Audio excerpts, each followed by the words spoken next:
Good evening and welcome to ICU TV main news. Let's take a look at the top stories making headlines.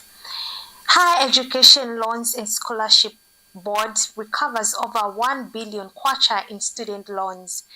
Nhrti Board Chair Helsb Induction training. Northwestern Province to host capital markets debate. In international news, 2 killed during protests in Kenya. In sports news, Fast Boss seeks stronger government partnership.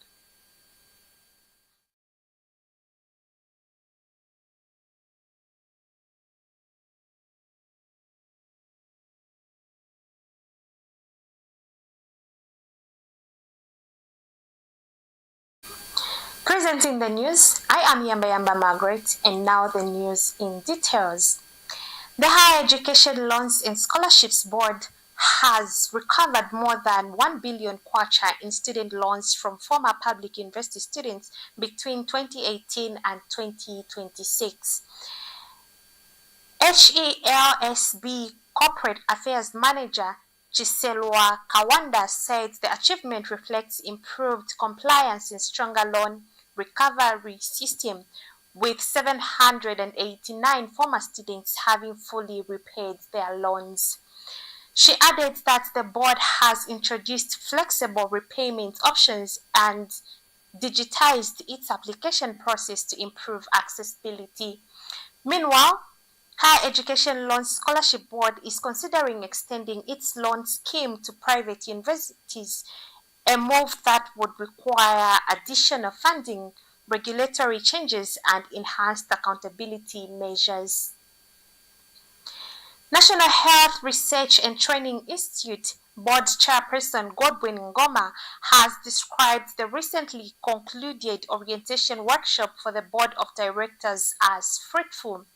Mr. Ngoma said the training focused on corporate governance, board procedures, financial oversight, risk governance, and stakeholder engagement. He noted that the workshop has equipped board members with the knowledge and best practices needed to effectively carry out their responsibilities and help the institution achieve its strategic objectives. Institute, and its aim is really to induct the board members or to give them a complete orientation on corporate governance.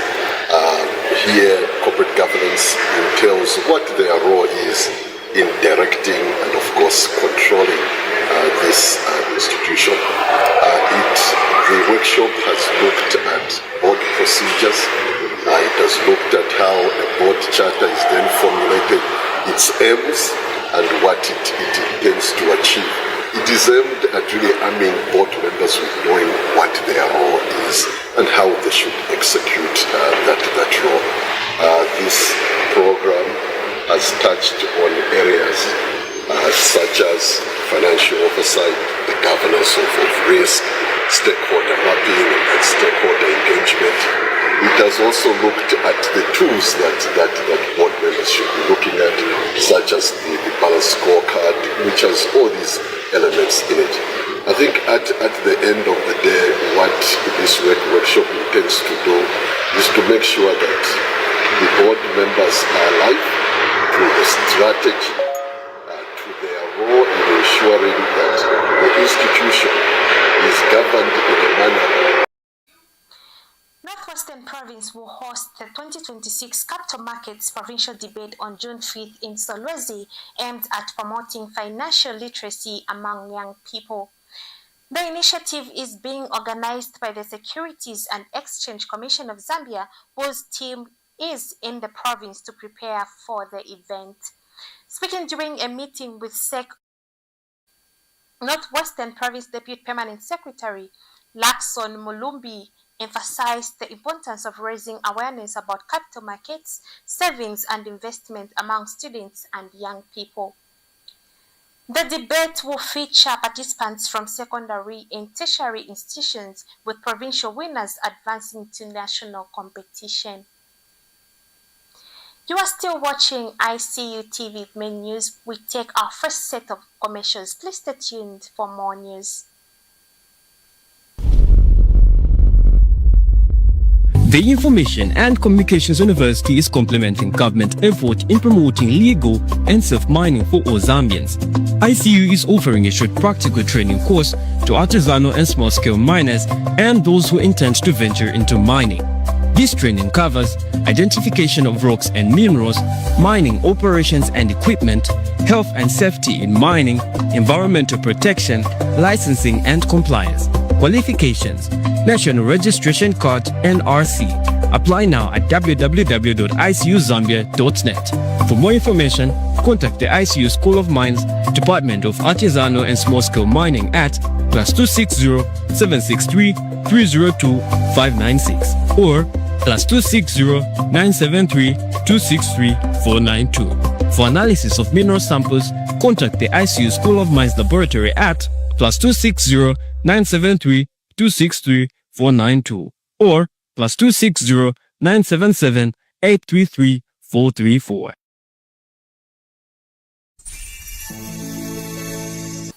Welcome back and thank you for staying with us. In our local stories, 2 people have died in Choma district after a pit they were using for illegal aquamarine mining collapsed. Southern Province Police Commanding Officer Mono Namalongo identified the deceased as Jasper Siamuwele, 47 years, of Chunga Village, and Arnold Mukombwe, 48 years, of Mamba. The incident occurred on May 31st, 2026 in Luwe Village in Chief Choma's area, where the wall of the mining pit collapsed, trapping 2 men beneath debris. Their bodies were later retrieved by police at the scene, while police have launched investigations into the matter. Today, Environment Savers of Zambia, in partnership with Absa Bank Zambia, handed over waste bins to Chainda Primary School in Lusaka. The initiative aims to promote proper waste management and environmental sustainability among learners and the surrounding community. Precious Banda brings us more details in this report. In partnership with Absa Bank, handed over waste bins to Chainda Primary School in Lusaka. The initiative aims to promote proper waste management and environmental sustainability among learners and the community. Speaking at the event, the guest of honor from Absa Bank Zambia, Director of Marketing and Corporate Affairs, Mr. Matoshi Mabale, said the initiative reflects on the institution's commitment to supporting communities and strengthening its relationship with the people it serves. He noted that Absa has been present in Zambia for many years, serving generations and building strong community ties across the country. He added that beyond business operations and profit-making, the institution is guided by a broader purpose of making a positive difference in the lives of ordinary Zambians, emphasizing a continued commitment to community development alongside business growth. What we do realize as a bank is that even though we've been here for more than 100 years plus, it is important for us to always remain rooted and grounded in the community and to ensure that we have the humility as a brand and as a bank to always connect with ordinary Zambians. During the event, the head teacher at Chainda Primary School, Mr. Brian Mubita, expressed gratitude for the donation of waste bins, saying the school was honored to be selected among more than 130 schools in Lusaka district and that the support would greatly improve cleanliness and environmental management while reflecting a meaningful and ongoing partnership. I'm so grateful for what has been done. Lusaka alone, Lusaka district has more than 130 schools. Chainda School is among those. I feel so humbled that out of all those schools, Chainda School has been chosen to be the beneficiary. So grateful. And thank you so much. During an interview, the founder of Environment Savers of Zambia, Mr. Inokimwewa, said the initiative is aimed at helping learners and teachers maintain a clean school environment by making a waste disposal more accessible through the placement of bins closer to classrooms. He added that the project will also encourage proper and timely waste disposal and expressed gratitude to Absa Bank for supporting the initiative. To today is a very exciting day as we successfully donated waste bins. The people of Chainda, particularly at Chainda School, through the help of ABSA, with their support, we have made this possible. And this initiative of having these bins placed at this school is to help not just the learners, but also the teachers and also the surrounding community to have a sense of ownership of taking care of their environment.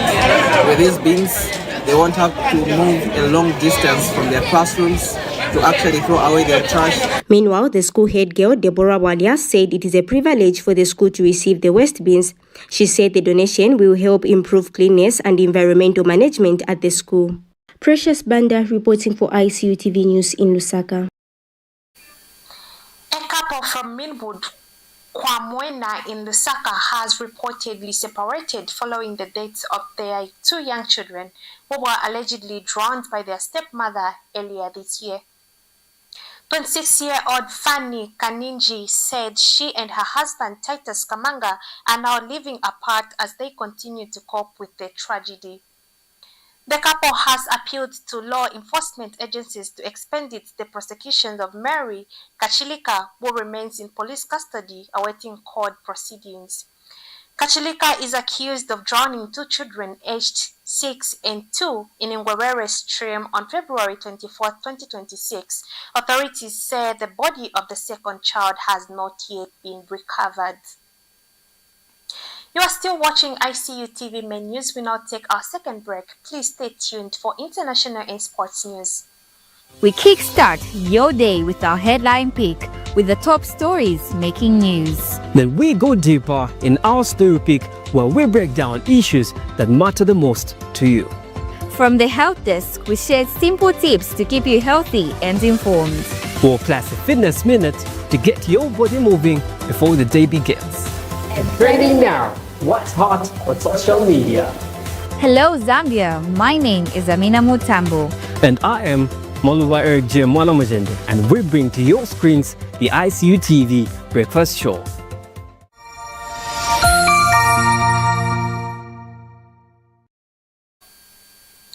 Welcome back. In international news, 2 people have reportedly died during demonstrations near the Laikipia airbase in Kenya. One victim is said to have been shot near the protest area and later died after being taken to the hospital by friends, while the second was reportedly brought to the hospital already deceased by soldiers. The circumstances surrounding the deaths remain unclear, and authorities have not officially commented on the incident. A police spokesperson said he was unaware of the fatalities. The deaths occurred amid protests in which demonstrators blocked roads and burned tires, prompting police to disperse crowds using tear gas. Community leaders have called for clarity on the incident as investigations continue. We're still in international news.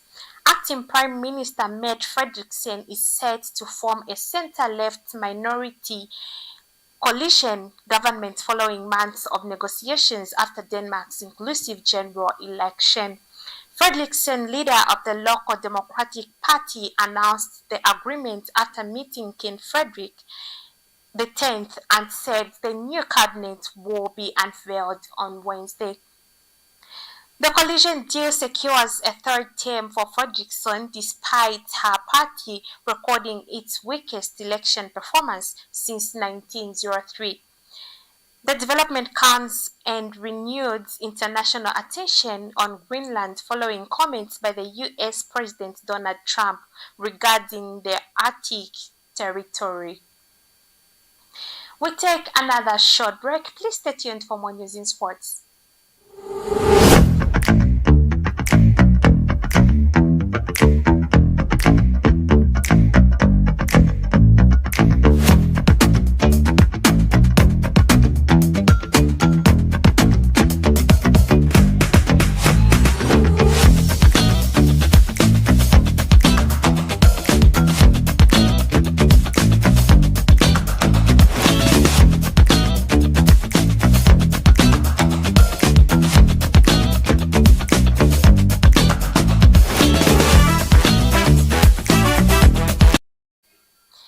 Welcome back. In sports news, New Football Association of Zambia's General Secretary Charles Chakatazia has reaffirmed the importance of continued collaboration between FAS and government to advance football development in Zambia. Mr. Chakatazia made the remarks during a courtesy call on Ministry of Youth, Sport and Arts Permanent Secretary Kangwa Chileshe in Lusaka. He thanked government for its support to football and highlighted preparations for the upcoming Women's Africa Cup of Nations, including a 4-nations tournament featuring Zambia, Kenya, Lesotho and Zimbabwe in Ndola. Mr. Chileshe congratulated Mr. Chakatazia on his appointment and pledged government's continued support, urging FAS to adequately prepare the Copper Queens for the continental tournament.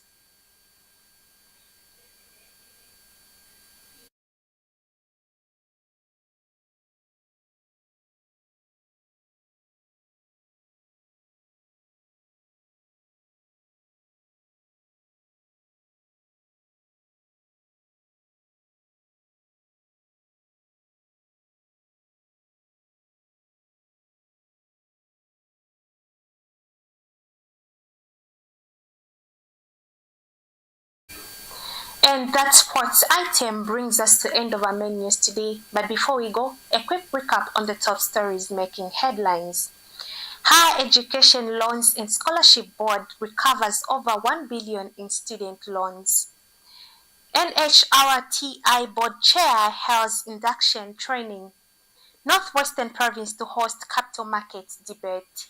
In international news, 2 killed during protests in Kenya. In sports news, FAS boasts 6 stronger government partnership. Thank you so much for watching. For more news updates, please stay glued to our Facebook page at ICU TV and our website at icutvzm.com. Good night.